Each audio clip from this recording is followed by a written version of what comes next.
Olá pessoal, tudo bem com vocês? Como é que vocês estão? Sejam todos muito bem-vindos a mais um vídeo do canal Transpire e Transforme. Meu nome é Fábio Cardoso de Carvalho, eu sou cardiologista clínico e intervencionista há mais de 20 anos, sou um obeso em recuperação que foi resgatado pelo esporte e nesse vídeo de hoje nós vamos falar sobre os benefícios agudos e crônicos da prática de atividades físicas e também das recomendações. Se você acredita que esse conteúdo ele é relevante como inspiração, motivação ou informação para alguém da sua família, algum dos seus amigos, eu peço gentilmente que você o compartilhe para que essa informação chegue ao maior número possível de pessoas. Se inscreva no canal, ative as notificações, deixe o seu like e também coloca para mim nos comentários a sua opinião, para que nós possamos criar um ambiente interativo de troca de ideias, troca de experiências, possamos conversar sobre o assunto e assim todos possamos crescer, ok? Muito bem, então antes de entrarmos no tema propriamente dito do nosso vídeo de hoje, nós vamos definir alguns termos como atividade física e exercício físico. A atividade física ela pode ser definida como qualquer movimento corporal realizado por músculo esquelético e que resulte em gasto de energia. Nós temos três tipos de músculo no nosso corpo. O músculo esquelético, que é responsável pela movimentação e locomoção do nosso corpo. O músculo liso, que está presente predominantemente no sistema digestivo. E também o músculo cardíaco, que ele é separado na classificação porque ele é constitucionalmente diferente desses outros dois tipos de músculo. Então a atividade física ela é classificada separadamente do exercício porque ela tem a característica de ser não planejada. Geralmente ela não é intencional, ela pode ser ocupacional pela necessidade da profissão ou ela pode ser recreativa. Então pessoas que trabalham como fazendo faxina, pessoas que trabalham como carteiros, ou pessoas que utilizam a bicicleta como meio de transporte para ir e voltar ao trabalho, ou precisam fazer isso também caminhando, pessoas que fazem atividade recreativa como passear com o filho, passear com animal de estimação também. São atividades geralmente não planejadas, que não são regulares, não é? Então são classificadas dessa maneira. Já o exercício físico, ele se distingue da atividade exatamente pelo fato dele ser intencional, planejado e com um objetivo específico de melhora do condicionamento físico e da promoção da saúde. Essa é a distinção básica entre atividade física e exercício. Assim, todo o exercício físico ele é uma atividade física, mas nem toda atividade física ela é um exercício físico. Legal?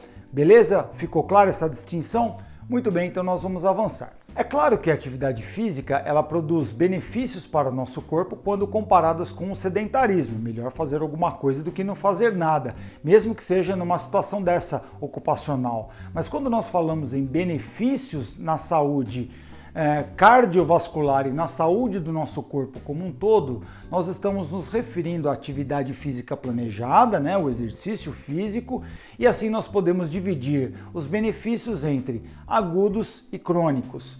Os benefícios agudos são aqueles que são observados num período de mais ou menos 24 horas após a realização da sessão de exercício, e os benefícios crônicos são aqueles benefícios consistentes, construídos lentamente ao longo de toda a vida e que vão se refletir na melhora da qualidade de vida e também no aumento da longevidade, melhora na quantidade de vida. Então são alguns exemplos de benefícios agudos da atividade física. Melhora no desempenho cardíaco, melhora do fluxo sanguíneo, tanto para músculos quanto para tecidos e órgãos, e aí nós destacamos o fluxo sanguíneo coronariano e o fluxo sanguíneo cerebral, aumento da lipólise, ou seja, da queima de gordura, aumento da síntese proteica com a liberação do GH, diminuição da glicemia, regulação da glicemia, não só com a diminuição da glicemia, mas diminuição da resistência da insulina e aumento da sensibilidade à insulina. Então toda essa mediação do equilíbrio, da homeostase da glicemia no nosso corpo, a atividade física tem um benefício agudo. Eles atuam também na modulação dos mecanismos de fome e saciedade com a liberação de hormônios, principalmente a grelina, e também atuam na modulação da pressão arterial com a liberação de substâncias vasodilatadoras como a bradicinina e o óxido nítrico, que promovem vasodilatação, consequentemente diminuição dos níveis pressóricos no exercício. Ok? Então, falando um pouco dos benefícios crônicos da prática de atividades físicas, talvez um dos mais significativos seja a melhora da saúde vascular, que a princípio pode parecer um tema um pouco complicado, mas os vasos sanguíneos, eles são repletos de receptores que estão na superfície do endotélio, e aí nós falamos tecnicamente de melhora da função endotelial, e também repletos de substâncias que agem localmente em resposta tanto à inflamação quanto à resposta na deposição de gordura na parede das artérias. Então, quando nós falamos nos benefícios crônicos da prática de atividades físicas, nós estamos falando na menor probabilidade de ocorrência de doenças cardiovasculares, os cerebrovasculares, que nada mais são do que doenças que são nos vasos dos órgãos, como o coração e o cérebro, e que podem desencadear eventos fatais, como o infarto do miocárdio e o acidente vascular cerebral. Então veja, o que ocorre nesses órgãos, na verdade, é um grande desequilíbrio e um problema que acontece nos vasos sanguíneos. Então, há um grande benefício crônico ao longo do tempo na função endotelial, nessa superfície dos vasos sanguíneos, que vai se refletir com diminuição da resposta inflamatória e diminuição do acúmulo de gordura na parede das artérias. Então, é muito, muito importante essa questão da melhora da saúde vascular. Com o aumento do condicionamento, a melhora do condicionamento físico, da capacidade cardiorrespiratória, ocorre também a diminuição da frequência cardíaca, tanto no repouso quanto no exercício, e também melhora dos controles de pressão arterial. A pessoa tende a ficar com a pressão mais controlada. Em algumas situações, pessoas que até chegavam a utilizar medicamentos antihipertensivos para o controle da pressão podem, com a prática crônica de atividades físicas, até diminuir as doses, ou às vezes até não necessita mais do controle medicamentoso. Essa questão da mudança do estilo de vida, ela é fundamental e traz esse benefício também. E tem os benefícios também sobre aumento da força, da capacidade muscular, da movimentação articular, então a pessoa se torna menos limitada, não é, no seu dia a dia, para as atividades diárias. Não é que a pessoa vai ficar muito forte, mas na verdade ela vai ter uma diminuição da limitação das atividades do dia a dia, como levantar e sentar numa cadeira, levantar e sentar no vaso sanitário, entrar e sair do carro. Então são coisas que com o envelhecimento se tornam muito mais evidentes, mas a construção de uma velhice mais saudável, ela começa muito antes, né? Com a melhora da capacidade muscular e melhora da função articular. Ocorre também uma diminuição ou uma facilitação no controle do peso corporal, então as pessoas que praticam atividades físicas cronicamente têm uma tendência maior a controlar melhor o seu peso e ter mais dificuldade para engordar e ter mais facilidade para emagrecer, principalmente porque aumentam a taxa de metabolismo basal. E o metabolismo basal é a quantidade de energia necessária para as funções vitais, para as funções básicas do nosso corpo.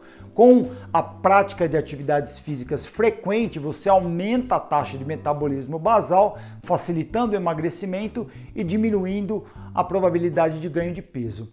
A prática de atividades físicas cronicamente também, ela traz vários outros benefícios que não são tão evidentes, mas ela atuam de maneira psíquica, diminuindo os componentes de ansiedade e depressão e melhorando o humor. E também diminuem o risco de doenças neurodegenerativas, como principalmente doenças como Alzheimer, e também a incidência de doenças degenerativas como alguns tipos de câncer. Então, os benefícios da prática de atividades físicas são muito evidentes em diversos aspectos do nosso corpo, tanto de maneira mais aguda, quanto principalmente de maneira crônica, objetivando ali o longo prazo. Então, o exercício físico, ele pode ser prescrito de três maneiras, como tipo, se é um exercício aeróbico, se é um exercício de força e flexibilidade, pela intensidade do exercício, de intensidade leve, moderada ou bastante intenso, e também pela duração. São exercícios de pequenas sessões, de exercícios mais curtos ou até pequenos intervalos ativos de exercício físico ou exercícios de duração mais longa. Então, uma maneira mais simples de nós entendermos a prescrição de modo geral da atividade física, ela está ilustrada na chamada pirâmide de atividade física, onde a base da pirâmide são aquelas atividades diárias que devem ser feitas de 3 a 5 vezes por semana no maior tempo possível e que são atividades do dia a dia, como por exemplo, subir escadas, você parar o carro no lugar mais longe de onde você deveria para que você faça uma boa parte do trajeto a pé. Então, nós falamos aquelas atividades recreativas, né? Como passear com um animal de estimação, caminhar com o filho, fazer uma caminhada de maneira recreativa. Essas são atividades leves, que podem ser feitas sem nenhum tipo de avaliação prévia, avaliação médica prévia, e que podem ser feitas o maior período possível. As atividades planejadas, que são as atividades pelo menos moderadas, devem ser feitas em torno de 3 vezes por semana, em torno de 150 minutos se a atividade for moderada, ou pelo menos 75 minutos se for uma atividade intensa. E são as atividades principalmente aeróbicas. Então, modalidades como natação, ciclismo, corrida de rua, esportes coletivos. Então, se a pessoa gosta de jogar futebol ali, o homem gosta de jogar futebol 2 vezes por semana, ou a mulher agora está muito na moda a questão do beach tênis, Então, essa entra dentro da prescrição de atividade aeróbica, 3 a 4 vezes por semana, pelo menos moderado 150 minutos e intenso 75 minutos. De maneira complementar a essa atividade aeróbica, são os exercícios de força e flexibilidade. Aí estão a musculação, exercícios funcionais, exercícios como pilates, que entram exatamente com essa característica de complementar uma atividade aeróbica, dando um substrato de força muscular, melhora da capacidade articular, da amplitude de movimentos, da flexibilidade, da saúde articular, principalmente objetivando lá a idade, e que podem ser feitas aí em torno de 2 vezes por semana. E lá no topo da pirâmide são aquelas atividades sedentárias, aquelas atividades como mexer em dispositivos eletrônicos, ficar vendo televisão, ficar na frente do computador. Essas atividades devem ser feitas pelo menor tempo possível. Então a pirâmide de atividade física ela é uma maneira simples e fácil de entender e de praticar as atividades físicas e abrange praticamente todo o rol de recomendações. O número de sedentários no Brasil ele vem aumentando cada vez mais, em torno de 30% da nossa população é absolutamente sedentária, o que coloca o Brasil no 5º lugar dos países mais sedentários do mundo. Muitas vezes nós não temos a plena consciência disso, porque nós vivemos no meio de pessoas que praticam atividade física, então a gente é levado a pensar que a maioria das pessoas pratica, mas na verdade é o contrário, a maioria das pessoas não pratica nenhum tipo de atividade física e esse é exatamente um dos objetivos do canal, levar a informação e difundir a ideia, principalmente da prevenção das doenças cardiovasculares no longo prazo com a mudança do estilo de vida. Bom, então ao iniciar uma atividade física planejada, que será no mínimo moderada, então é necessário passar por uma avaliação médica, Isso eu já falei em outro vídeo também, depois eu vou detalhar a questão da avaliação cardiológica, do check-up cardiológico antes de uma avaliação física, mas é preciso passar por uma avaliação médica, E de outros profissionais também, se for o caso, e a ideia é que haja uma prescrição gradual da atividade física. Então, como é que eu tiro uma pessoa do sedentarismo? Você começa com atividades leves, vai iniciando nas atividades moderadas, aumentando a duração gradualmente da atividade física e também da intensidade. Você começa leve por curtos períodos de tempo, vai aumentando tanto a intensidade quanto a duração da atividade física à medida que a pessoa vai se tornando melhor condicionada, com reflexo também no peso corporal, a pessoa automaticamente vai se tornando também mais motivada e estimulada a praticar atividade física. Ok? Então eu agradeço imensamente você ter ficado comigo até o final desse vídeo e eu espero de todo o coração que esse conteúdo possa ajudar você ou alguém que você ama a iniciar o processo de transpiração e de transformação da sua vida, ok? Nós temos vídeo novo toda semana aqui nesse canal, siga-nos também nas nossas redes sociais, temos o perfil Transpire e Transforme no Instagram, a página no Facebook, apareça por lá e vamos conversando, vamos trocando ideias, experiências e divulgando a cultura de prevenção, que é realmente o que faz toda a diferença no cuidado do paciente para o longo prazo. Ok? Muito obrigado, até o próximo vídeo, tchau!